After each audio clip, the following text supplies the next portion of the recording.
Wir sind alle auf einem Weg. Und wenn wir bleiben stehen, weil es gemütlich ist und weil wir einfach wohl sind, da wo wir sind, dann kommen wir nicht vorwärts. Der Könu schreibt mega cool verschiedene Ansätze in seinem neuen Buch, wie dass wir auf diesem Weg bleiben können, auch in Abhängigkeit zu unserem Gott. Er hat verschiedene Ansätze drin und alles kann dich weiterführen, bringt dich weiter dort, wo du vielleicht jetzt auch gerade dran bist. Ein Zitat, das ich mega cool gefunden habe, das recht am Anfang im Buch kommt. Also es ist wirklich auch schon von Anfang an spannend, nicht so ein Buch, das erst ab Seite 50 interessant wird. Lese ich euch mega gerne heute vor. Wenn wir erleben, wie aus Verlust sagen wird, wie das Schwere neue Möglichkeiten auftut und nach der Dunkelheit wieder Licht in unser Leben kommt, dann müssen wir vor allem etwas machen.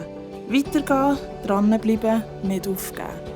Ich liebe es, wie wir einfach so weitergehen. Ich weiss, es klingt so einfach. Es ist nicht immer so einfach. Aber ich glaube, wenn wir mit unserem Gott unterwegs bleiben und immer wieder probieren, uns dem zu öffnen, was er uns vorbereitet hat, dann dürfen wir immer wieder Schritte gehen auf diesem Weg. Und ich weiss, es ist nicht immer einfach, aber ich bin sicher, wenn wir Gott vertrauen, wenn wir seiner Führung und seiner Leitung vertrauen und wissen tief in uns, dass er gute Pläne hat, dann wird er unser Vertrauen auch brauchen und uns neue Siege schenken, die die Dunkelheit, die wir vielleicht auch erleben in unserem Leben, überstrahlt.